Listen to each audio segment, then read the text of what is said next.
Pergunta do café de hoje. Por que, apesar de ser colérica, não consigo me identificar com o meu temperamento? Eu vou usar a analogia dos sabores para responder a sua pergunta.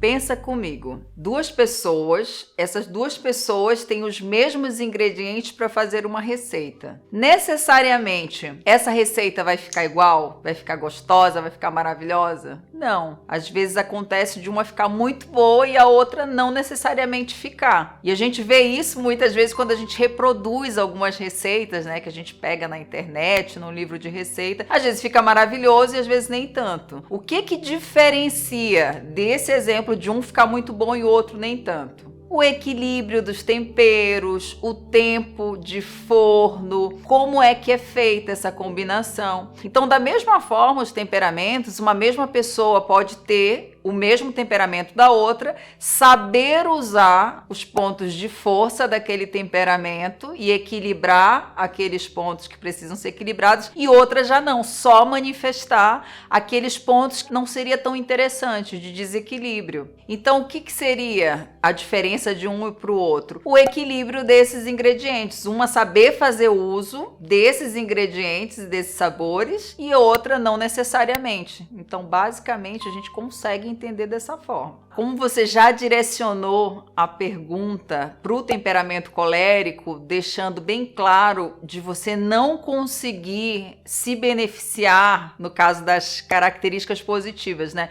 Que características seriam essas? Quando a gente pensa no temperamento colérico, olhando para o lado de forças, logo a gente lembra da coragem, da ousadia, da força. Então, quando a gente pensa no temperamento colérico em termos de força, são essas as características primeiras que vêm. Muitas vezes, os nossos defeitos são excessos de qualidade. Então, é muito importante entender aonde, em que momento você se vê faltando essa energia colérica. O que eu quero dizer? Que o excesso de qualidades muitas vezes são os nossos defeitos. Pense assim, por exemplo, um excesso de prudência. Então, às vezes, uma pessoa extremamente prudente, ela pode se tornar uma pessoa muito passiva e perder o time e acabar não fazendo o que precisa. Então, nesse contexto, o colérico, ele tem ideias fantásticas e geniais, mas ele quer tanto fazer algo tão maravilhoso, tão extremo, porque ele sabe que ele tem capacidade, se ele realmente se empenhar, que ele acaba não fazendo pelo excesso. Outra coisa importante de você refletir a respeito das suas motivações. O que são motivações, né? Os motivos para a ação.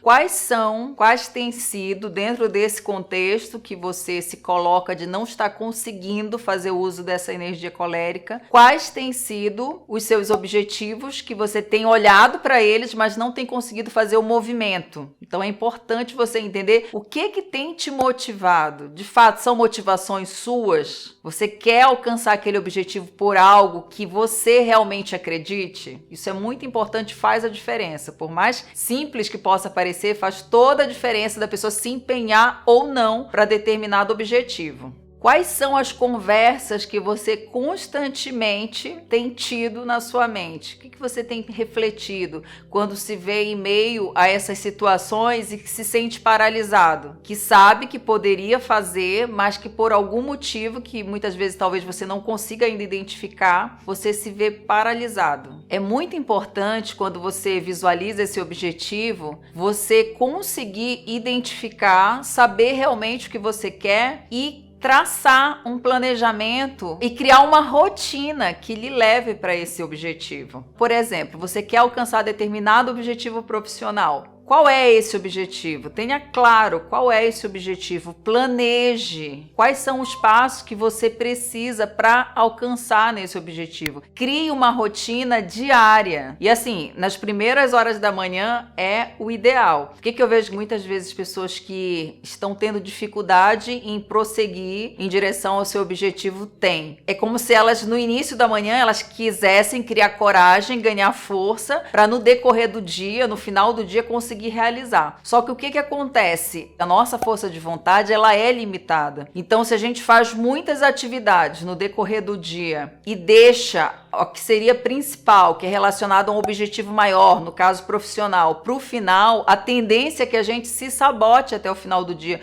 Porque toda aquela força de vontade que a gente tem já foi esgotada no início. Então, o que é o ideal você fazer? No início da manhã, você já colocar alguma tarefa que te aproxime desse objetivo. Então, é muito importante ter clareza, planejar e ações direcionadas para alcançar esse objetivo. Aí, independente do seu temperamento, você vai conseguir utilizar os seus ingredientes. Cada temperamento tem os seus ingredientes que são peculiares e que fazem a diferença.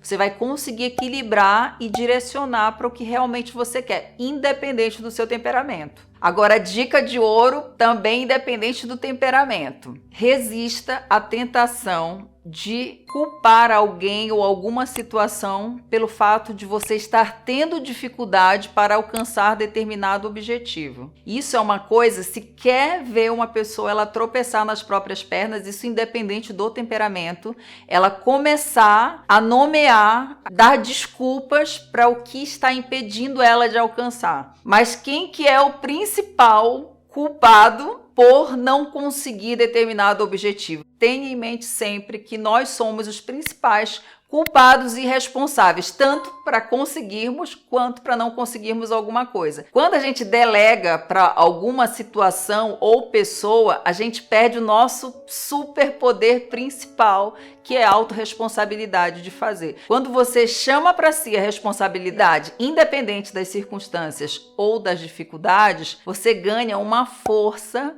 propulsora que te leva a alcançar o seu objetivo. Isso era uma das coisas que eu mais gostava de fazer das minhas aulas de gestão de negócios. Era colocar cases de sucesso de empresários, empresárias que tinham muitas dificuldades e que hoje já alcançaram um resultado excepcional. Era mostrar que aquelas dificuldades, na verdade, fizeram com que elas se tornassem mais perseverantes, que elas sentissem mais vontade de se desafiar e de vencer as dificuldades. Às vezes, quando a gente está muito numa zona de conforto, que a pessoa diz, mas não é tão confortável, mas é uma zona que paralisa, a gente perde aquela força de vontade de fazer a diferença, de mudar. Então, é entender que a dificuldade, ela não surge pura e simplesmente para atrapalhar o nosso caminho, mas ela surge para que a gente se desafie e faça a mudança, porque aí ocorre a evolução. Então é muito importante, nesse contexto, independente do seu temperamento, pegar essa energia, essa força e saber trabalhar com ela.